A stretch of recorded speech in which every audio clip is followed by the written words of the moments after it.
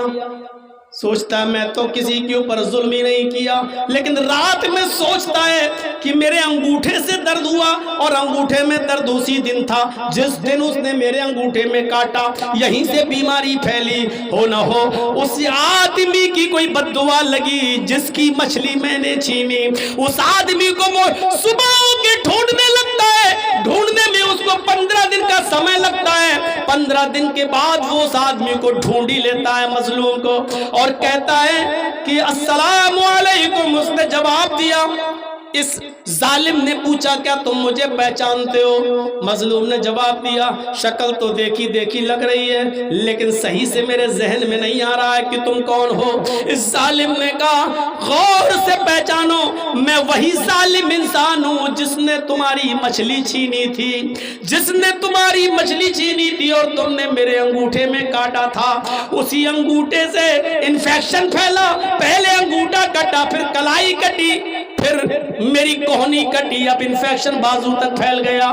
میں اس نتیجے پہ پہنچا اور حکیموں نے طبیبوں نے مجھے اس نتیجے پر پہنچا دیا کہ میں نے کسی مظلوم کی بد دعا لی ہے, میں نے تمہارے علاوہ کسی پر ظلم نہیں کیا تھا, اس لیے شاید تم نے مجھے کوئی بد دعا دی ہو, اس لیے میں تمہارے پاس معافی مانگنے آیا ہوں, ہو سکے تو تم مجھے معاف کر دو. اس آدمی نے جب سنا کہ اس کی یہ حالت ہو گئی, دیکھا اس ظالم کو اپنے سینے سے لگایا اور کہا سوری, میں نہیں جانتا تھا, میں نہیں جانتا تھا کہ میری بد دعا قبول ہو جائے گی اور اللہ اس کو سن لے گا اور تمہارا یہ حال کر دے گا. میں نے تو غصے میں بد دعا دے دی تھی, میں نے جان بوجھ کر بد دعا نہیں دی, لیکن مجھے کیا معلوم قبول ہو جائے گی. جاؤ, میں نے تمہیں دل سے معاف کر دیا, دل سے معاف کر دیا. اس ظالم نے پوچھا کہ ٹھیک ہے تم نے مجھے معاف تو کر دیا, اب میں جا رہا ہوں یہاں سے, اللہ تمہیں خوش رکھے, لیکن تم اتنا بتا سکتے ہو کیا کہ تم نے مجھے بد دعا کیا دی تھی, تمہاری زبان سے کیا جملے نکلے؟ اس مظلوم نے کہا کہ جب تم میری مچھلی چھین کر جا رہے تھے میں چیختا رہا, چلاتا رہا, میرے بچوں کی بھوک میرے سامنے تھی, ان کو بھوک سے بلبلاتے ہوئے دیکھنا میرا سامنے تھا, میں سوچ رہا تھا کہ آج کا چولہا کیسے جلے گا اور میرے بچے کیا کھائیں گے. اس غصے میں نے آپا کھو دیا, جب تم میری نظروں کے سامنے سے غائب ہو گئے تو میری زبان سے یہ بد دعا نکل گئی, اے اللہ اس ظالم کو تو ایسی سزا دے جو لوگوں کے لیے نشان عبرت بن جائے, اے اللہ اس ظالم کو ایسی سزا دے جو لوگوں کے لیے نشان عبرت بن جائے. میری زبان سے یہ جملے نکل گئے تھے, مجھے نہیں معلوم تھا کہ اللہ اس جملوں کو سن لے گا. اے غریبوں پر, مسکینوں پر, مظلوموں پر ظلم کرنے والوں, اس دنیا میں اپنے ظلم کا بدلہ تم پا کر رہو گے, اپنی زندگی میں تم اس انجام کو بھگت کے رہو گے. 2 گناہ ایسے ہیں جس کی سزا اس دنیا میں بندہ پا لیتا ہے اور آخرت میں تو سزا باقی رہتی ہے. اس آدمی کو اس وقت تک موت نہیں آئے گی جب تک کہ ان 2 جرموں کی سزا, ان 2 ظلم کی سزا, ان 2 گناہوں کی سزا اس دنیا میں بھگت نہ لے. ان میں پہلا شخص وہ ہے جس نے اپنے باپ کو رلایا, اپنے باپ کو ستایا, اپنے باپ کو دکھ پہنچایا.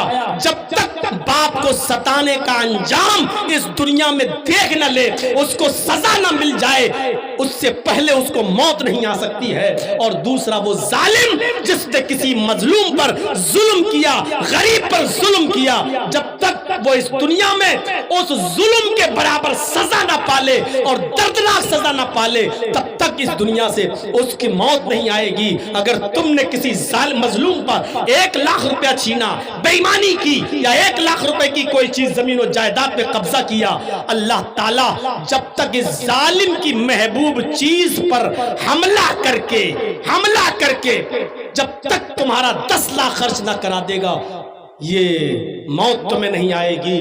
تمہاری محبوب ترین چیز کیا ہے؟ اولاد۔ تم نے کسی غریب پر ظلم کیا، 1 لاکھ روپیہ چھینا، اللہ تیرے بیٹے کو کینسر کا مریض بنا دے گا۔ 10 لاکھ روپیہ خرچ کر کے بھی تیرا بیٹا صحیح نہیں ہوگا، تیری بیوی کو بیمار کر دے گا، تیرا 20 لاکھ روپے خرچ ہو کر بھی تیری بیوی صحیح نہیں ہوگی۔ جب تک یہ ظالم اپنے ظلم کی سزا کا انجام اس دنیا میں نہ دیکھ لے، اس کو موت نہیں آئے گی۔ ڈرو، مظلوم کی بد دعا سے ڈرو، مظلوم کی بد دعا سے ڈرو میرے ساتھیو، بہت بری سزا ہے۔ اس لیے میں کہتا ہوں جو اپنے لیے پسند کرو وہ اپنے بھائیوں کے لیے بھی پسند کرو۔ سعید ابن جبیر کا نام سنا ہے؟ بہت بڑے تابعی گزرے ہیں۔ حجاج ابن یوسف نے ان کے قتل کا اعلان کر دیا اور کہا ان کو زندہ پکڑ کے لاؤ۔ پولیس کو اعلان کر دیا ان کو پکڑ کے لاؤ اور زندہ مجھے چاہیے، زندہ، مرے ہوئے نہیں۔ بہت نیک آدمی تھے، بڑے متقی پرہیزگار تھے، لیکن حجاج ابن یوسف کے خلاف عالم بغاوت بلند کیا، اس لیے حجاج نے ان کو زندہ پکڑ کے لانے کا حکم دیا۔ پولیس والے ان کو کتوں کی طرح ڈھونڈ رہے ہیں، جیسے کتے کوئی چیز ڈھونڈتے ہیں، ایسی پولیس والے ڈھونڈ رہے ہیں سعید ابن جبیر کو کہ کسی طریقے سے ہمیں مل جائیں۔ لیکن سعید ابن جبیر ہاتھ نہیں آ رہے تھے، وہ دن میں کسی کے ہاں سو جاتے تھے چپکے سے اور رات میں نکلتے تھے تاکہ حجاج کی سلطنت سے نکل کر کسی اور ملک میں چلا جاؤں اور وہاں میں اپنی جان کی حفاظت کر لوں، سیف کر لوں۔ ایک دن کہیں سو رہے تھے بیچارے، کسی ہمدرد کے گھر میں سو رہے تھے اور کسی جاسوس نے جاسوسی کر دی اور حجاج کی پولیس نے جا کر ان کو پکڑ لیا۔ اپنے ہی لوگ جاسوسی کرتے ہیں، غیر نہیں، اپنے ہی، کسی اپنے نے ہی جاسوسی کر دی، کسی اپنے نے ہی جاسوسی کر دی اور سعید ابن جبیر جو بڑے نیک تھے، متقی اور پرہیزگار، ان کو پکڑ لیا گیا، ان کو اریسٹ کر لیا گیا۔ اب حجاج کے پاس لانے کی تیاری ہے، 15 دن کا سفر ہے، حجاج تک ان کو پہنچایا جائے، 15 دن لگیں گے حجاج کے پاس جانے میں۔ سعید ابن جبیر راستے میں جب بھی نماز کا وقت ہوتا نماز پڑھتے اور نفلی روزہ رکھتے، کیونکہ سعید ابن جبیر کو معلوم تھا کہ میرا انجام کیا ہوگا، حجاج کے سامنے لایا جاؤں گا اور حجاج مجھے قتل کر دے گا، قتل کروا دے گا۔ اس لیے وہ دن میں روزے رکھتے تھے نفلی اور رات میں وہ نماز پڑھا کرتے تھے، عبادت کرتے تھے۔ پولیس والوں نے جب دیکھا، 2 پولیس والے جب دیکھتے ہیں کہ بیچارے بڑے نیک ہیں، متقی ہیں، پرہیزگار ہیں، ان کا حسن سلوک بہت اچھا ہے، اخلاق بہت اچھا ہے، دن میں روزہ رکھتے ہیں، نماز کے وقت نماز پڑھتے ہیں اور جب میں ان سے کہوں چلنے کے لیے تو چل دیتے ہیں۔ پولیس والے ان کے اخلاق سے بڑے متاثر ہوئے۔ 4-5 دن کے بعد پولیس والوں نے آپس میں صلاح کی، دیکھو ہم حجاج کو، ہم سعید ابن جبیر کو حجاج کے سامنے جب پیش کریں گے تو حجاج ان کو ایک ہی سزا دے گا، اپنی آنکھوں کے سامنے جلاد سے قتل کروا دے گا۔ یہ بیچارے بڑے نیک آدمی ہیں، ہم کسی نیک آدمی کا گناہ اپنے سر پر کیوں لیں؟ ایسا کرتے ہیں کہ ہم دونوں مل کر سعید کو چھوڑ دیتے ہیں بیچارے کو، اور حجاج سے یہ کہہ دیں گے کہ بہت ڈھونڈنے کے بعد بھی ہمیں سعید ابن جبیر نہیں ملے۔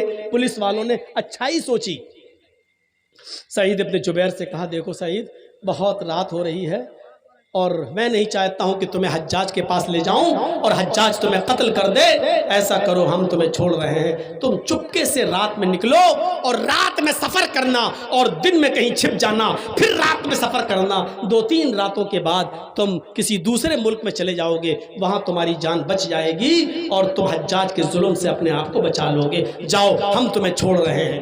سعید ابن جبیر نے کہا اللہ تمہیں خوش رکھے، آج تم نے میری بیوی کو بیوہ ہونے سے بچا لیا، میرے بچوں کو یتیم ہونے سے بچا لیا، جس طرح تم نے میرے اوپر رحم کیا اللہ تمہارے اوپر بھی رحم کرے۔ سعید ابن جبیر چل دیے، کہا چلو اچھا ہوا تم نے مجھے چھوڑ دیا، جاؤ۔